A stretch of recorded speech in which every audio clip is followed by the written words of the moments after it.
नमस्कार, मैं हूँ मनविंदर। एमबीएन नेटवर्क पे आप सभी लोगों का बहुत स्वागत है। दिल्ली के सीएम अरविंद केजरीवाल एक बार फिर से अपनी ईमानदारी का सबूत नहीं दे सके। प्रधानमंत्री नरेंद्र मोदी ने सोमवार 5 फरवरी को ऐसे लोगों के लिए एक बड़ा मैसेज दिया था। उन्होंने ये कहा था कि 2 मैसेज थे उनके। पहला तो ये कि जहाँ संविधान का राज है, यहाँ लोकतंत्र है, वहाँ ऐसी बातें नहीं चल सकती।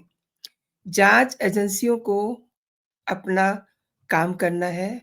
वो एजेंसियाँ स्वतंत्र रहती हैं, जज करने का काम न्यायाधीशों का है, वो अपना काम कर रहे हैं। जिसको जितना ज़ुल्म करना है, कर ले। उनकी सरकार भ्रष्टाचार के खिलाफ लड़ाई जारी रखेगी। जिसने देश को लूटा है, उसे लौटाना पड़ेगा। देश को लुटने नहीं दिया जाएगा।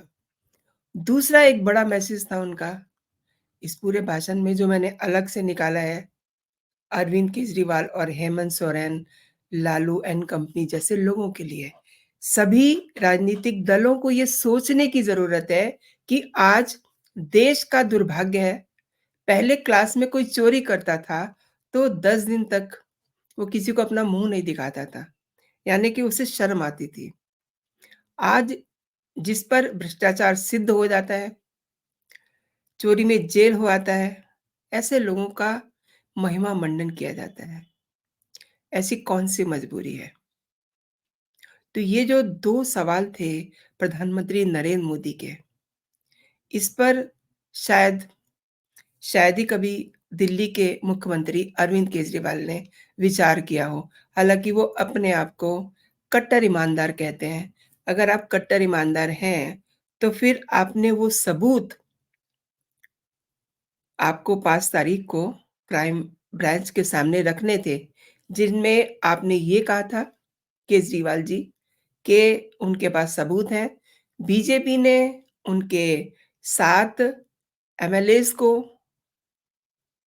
25-25 करोड़ देने की बात कही है। आपके पास कोई सबूत है तो आपने दिया क्यों नहीं?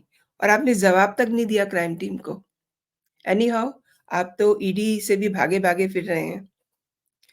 ये संविधान को एक्चुअली ना अस्वीकार करना है और उसका उल्लंघन करना है। ईडी दिल्ली शराब घोटाले के बारे में केजरीवाल से पूछना चाहती है। लेकिन अब ये भी एक मज़ाक है कि खुद को कट्टर ईमानदारी का प्रमाण पत्र देने वाले कट्टर ईमानदार केजरीवाल जाँच का सामना करने की बजाय मतलब राजनीतिक प्रपंच कर रहे हैं। सड़कों पे जाते हैं, इधर जा, ट्वीटबाज़ी करो, प्रेस कॉन्फ्रेंस करो, ये सब प्रपंच कर रहे हैं। और केजरीवाल सरकार दवा से लेकर के दारू तक, शिक्षा से लेकर के क्लासरूम तक, मोहल्ला क्लिनिक से लेकर के लैब टेस्ट तक, भ्रष्टाचार के आरोप में लिप्त है, उस पे ये आरोप है। और आप देखिए, he is such A smart person. Chhattisgarh के जो पूर्व मुख्यमंत्री थे भूपेश बघेल, जब उन पे शराब घोटाले के आरोप लगे थे, तब आम आदमी पार्टी ने ईडी की कार्रवाई का समर्थन किया था। मगर केजरीवाल खुद ईडी के नोटिस को स्वीकार कर रहे हैं। केजरीवाल शराब घोटाले को लेकर के खुद को निर्दोष मानते हैं, इसलिए घोटालों के आरोप का स्पष्टीकरण नहीं दे रहे हैं। और केजरीवाल मनी लॉन्ड्रिंग के मामलों में भी घिरे हुए हैं। अच्छा, केजरीवाल के उप मुख्यमंत्री रहे मनीष सिसोदिया, बीते लगभग 1 साल से शराब घोटाले और मनी लॉन्ड्रिंग के गंभीर आरोपों के कारण जेल में हैं। उनकी ज़मानत के सारे तर्क अस्वीकार किए जा चुके हैं, उनकी सारी अर्जियाँ खारिज की जा चुकी हैं और केजरीवाल की पार्टी के ही राज्यसभा सांसद संजय सिंह भी घोटालों के आरोप में जेल में बंद हैं। यदि इतने ही ये महत्वपूर्ण साथी इनके, दोस्त इनके, मंत्री इनके जेल में हैं, तो क्या उन्होंने शराब नीति का जो निर्णय था खुद ही ले लिया था? अब सवाल ये भी है कि कैबिनेट की बैठकों की अध्यक्षता किसने की? आप अंडरलाइन कीजिए इसको। जो जेल गए हुए इनके दोस्त हैं, शराब माफिया के कुछ चेहरों को जो जेल में बंद हैं, मुख्यमंत्री केजरीवाल अपने रेजिडेंस पे उनसे मिलवाया था। ही सच मतलब लज्जा भी नहीं आती है इनको, इतने बेशर्म किस्म के लोग हैं। आई एम सॉरी टू से मुख्यमंत्री केजरीवाल के आवास पे उनकी मुलाकातें हुई और जिस मनी ट्रेल की ओर से सर्वोच्च न्यायालय ने संकेत दिए हैं, क्या मुख्यमंत्री और आपके राष्ट्रीय संयोजक के तौर पे केजरीवाल उसमें लिप्त नहीं है? वो अपने दिल से पूछ के देखें। उनके दिल को तो खैर पता ही है, क्योंकि उनको नींद नहीं आती रात को। अब आम आदमी पार्टी ये दावा कर रही है कि शराब नीति उसने बनाई थी, वो हरियाणा में चल रही है, लेकिन मोदी सरकार उसे टारगेट कर रही है। ठीक है, अगर ऐसा है, तो आम आदमी पार्टी इसका पर्दाफाश क्यों नहीं करती? सोचने की बात है ना। ये पर्दाफाश करने की बात कर रहे हैं। इन्होंने तो ये भी कहा कि इनको इनके एमएलएज़ खरीदने की जो बीजेपी पे इन्होंने आरोप लगाए हैं, उसको ये नहीं प्रूफ़ दे रहे हैं। इनको नोटिस मिला था और 5 फरवरी को इन्हें उस नोटिस का जवाब देना था और वो प्रूफ़ देने थे क्राइम टीम को, लेकिन इन्होंने नहीं दिए। सिर्फ़ कहने से काम नहीं चलेगा कि मोदी सरकार केजरीवाल की सरकार को निशाना बना रही है। अच्छा, क्या बीजेपी आम आदमी पार्टी को इसलिए टारगेट कर रही है कि ये ज़्यादा मुखर है या बहुत ही ज़्यादा अटैकिंग अंदाज़ में मोदी और शाह के खिलाफ ये बोलते हैं? आम आदमी पार्टी सभी को भ्रष्ट बताती रही है। इसमें आप देखिए राहुल गांधी, शीला दीक्षित, सोनिया गांधी, अदानी, अंबानी सभी शामिल हैं। इनकी नज़र में ये सब भ्रष्ट हैं, लेकिन केजरीवाल और इनकी पार्टी, उसके सब लोग ईमानदार हैं। अब इनके खिलाफ उनके पास सबूत कभी रहे नहीं जिनको ये बेईमान बता रहे हैं और वही आम आदमी पार्टी कह रही है कि बगैर सबूत के उनके नेताओं को जेल में भरा जा रहा है। जब इनके पास अदानी अंबानी के खिलाफ सबूत नहीं थे, उनको ये बेईमान बता रहे थे, तो अपनी बार इनको क्या हो रहा है? क्या सोच इनके दिमाग में चल रही है? लेकिन ये भी सही है कि अगर इन नेताओं के खिलाफ सबूत नहीं थे, तो अदालतों में ये केस इतने दिन तक कैसे टिकते? कुछ तो बात थी ना। शराब घोटाले में सीबीआई और ईडी अब तक अ, 15 से इफ आई एम राइट 15 से ज़्यादा लोगों को गिरफ्तार कर चुकी है।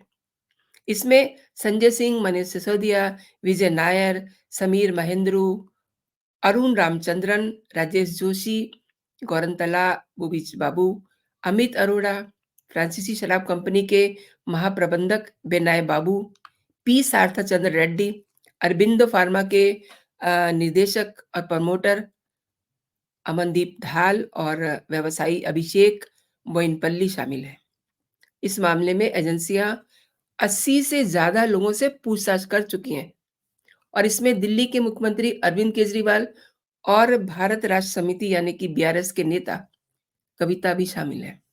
कविता तेलंगाना के पूर्व मुख्यमंत्री के चंद्र राव की बेटी हैं, आप जानते ही हैं, और केजरीवाल से सीबीआई ने पूछताछ की थी और जिस दिन ये सीबीआई से पूछताछ करके बाहर निकले थे तो बड़े खुश थे और इन्होंने मीडिया से कहा कि सब कुछ बहुत बढ़िया है, मैंने सैटिस्फाइड कर दिया है उनको। ठीक है, आपने कर दिया है तो लेकिन अब आप ईडी को भी तो फेस कीजिए। ईडी से आप क्यों डर रहे हैं? केजरीवाल ने संविधान की शपथ लेकर के पद ग्रहण किया और ईडी की संवैधानिक जांच, ईडी जो है वो भी एक प्रीमियर जांच एजेंसी है, जो शपथ लेकर के काम करती है। विपक्षी होने के मद्देनज़र केजरीवाल ईडी के सम्मान को राजनीतिक करार दे रहे हैं। बहुत ही बुरी बात है। मतलब क्या शब्द इनके लिए यूज़ किया जाए? मैं बहुत सारी इनके लिए वीडियो बना चुकी हूँ आपके लिए इनके बारे में और इनके लिए कोई शब्द नहीं बचे हैं। इनकी बेशर्मी के लिए, इनकी निर्लज्जता के लिए। दिल्ली सरकार को अस्थिर करने की साजिश का आरोप हमेशा ये भाजपा में मढ़ते रहे हैं। लेकिन अब जब भाजपा ये कह रही है कि हमें बताइए, हमने कौन से आपके एमएलएज़ तोड़े हैं, तो इनके पास कोई प्रूफ़ नहीं है। ये प्रूफ़ दे ही नहीं पाएँगे। और अरविंद केजरीवाल उनके साथी देश भर में घूम-घूम करके अपनी ईमानदारी और दिल्ली मॉडल का प्रचार करते हैं। भई वाह!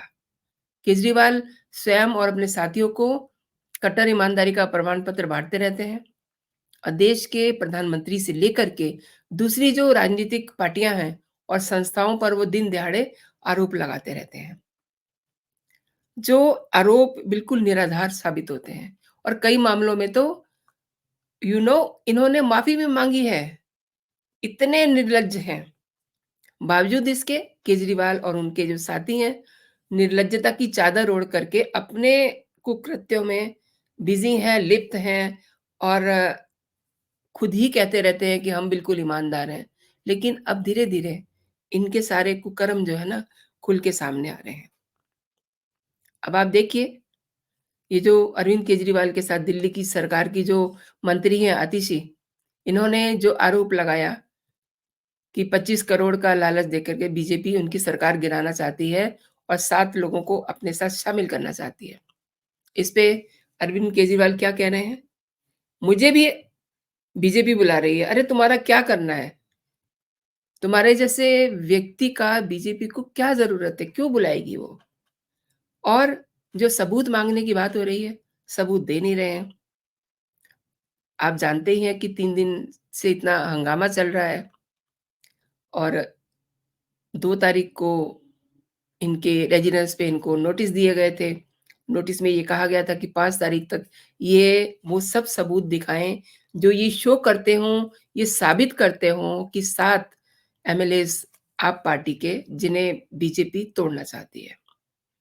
अब कई सारे ऐसे मामले हैं जिनमें ये माफ़ी माँगते हुए देखे गए हैं। अब हो सकता है कि इसमें भी माफ़ी माँगे, कोई बड़ी बात नहीं है, क्योंकि अपनी जब इनकी गर्दन फँसती है ना, तो ये माफ़ी माँग लेते हैं।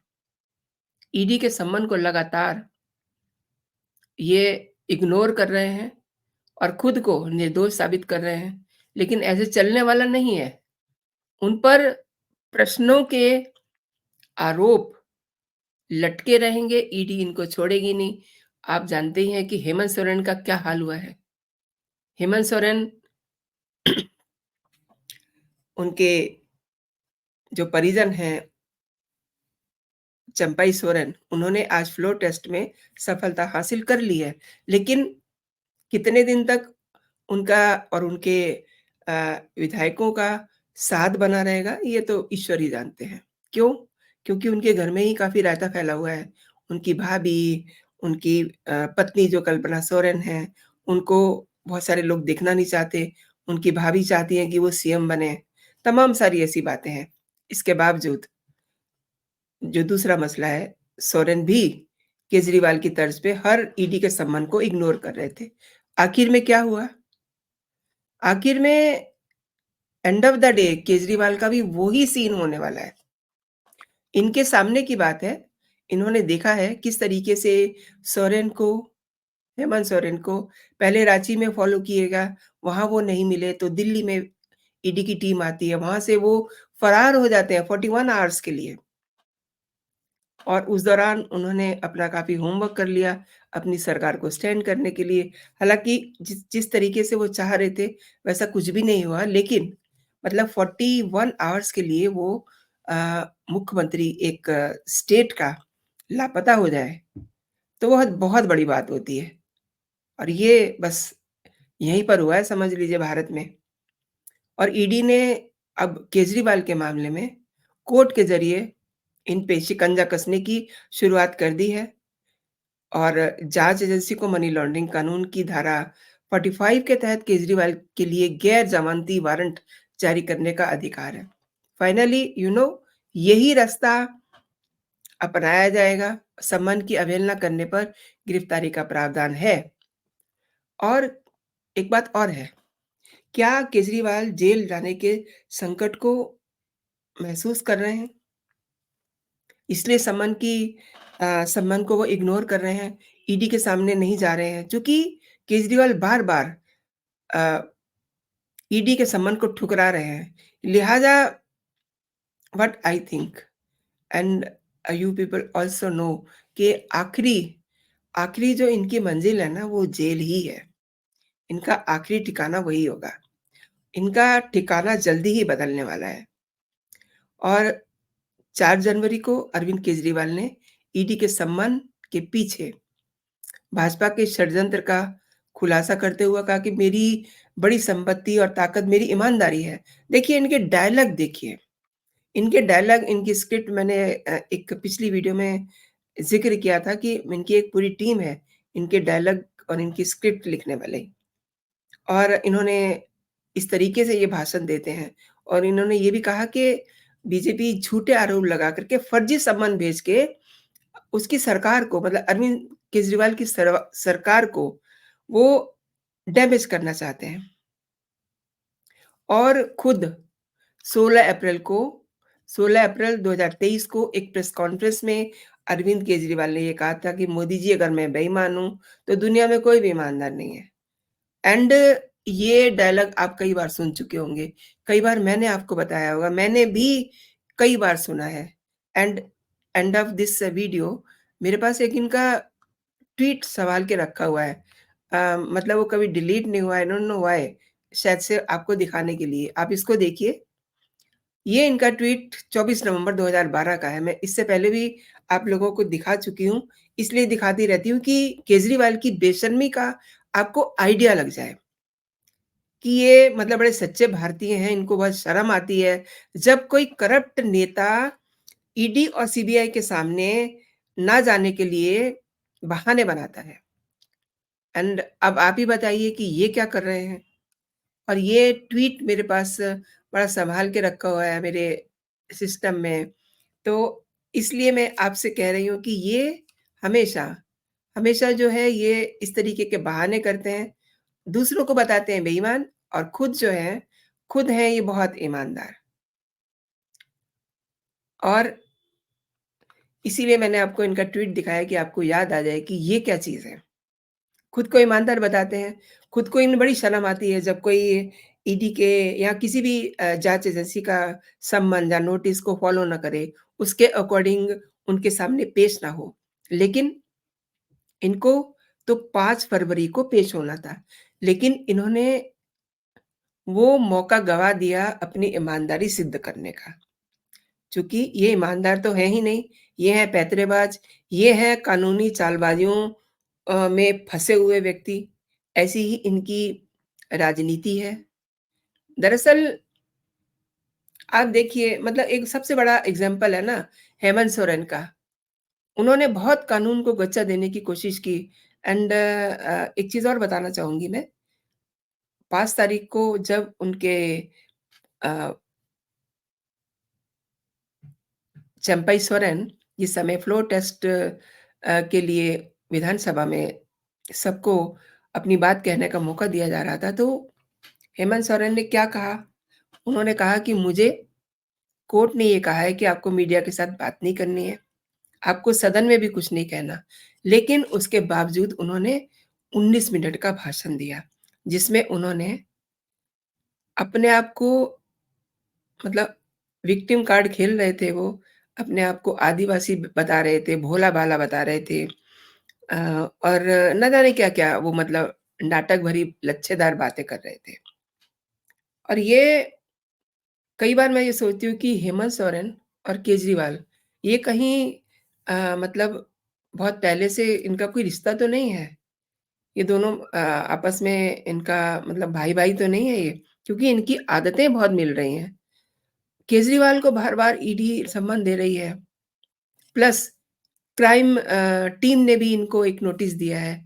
अब देखिए ना जब इन पे इनके पास नोटिस आता है, तो ये कहते हैं कि इसके ऊपर तो कुछ लिखा नहीं हुआ, इसके ऊपर तो कोई क्लॉज़ नहीं है, इसके ऊपर तो किसी धारा का ज़िक्र नहीं है। आपको बुलाया गया है सिंपली कि आप आइए। उसमें कोई क्लॉज़ या कोई और चीज़ देने का हवाला देना क्या ज़रूरी है? मेरी समझ से परे है। एंड केजरीवाल का तो कैरेक्टर ही इतना कहिए कि डामाडोल वाला व्यक्ति है ये। हालाँकि ये सब जानते हैं कि केजरीवाल जो परसेप्शन बनाने में बहुत ही माहिर है। अब जो इन्होंने ये परसेप्शन बनाया ना कि मैं कट्टर ईमानदार हूँ, उसका रंग धुल चुका है। क्योंकि इन्होंने ईडी से बचने के लिए सड़कों पे जो नाटक किया, उससे इनकी सारी कलई खुल गई है। तो दोस्तों, केजरीवाल की तो कहानी ऐसी है कि अगर मैं आपको बताती रहूँगी तो बहुत सारा टाइम लग जाएगा।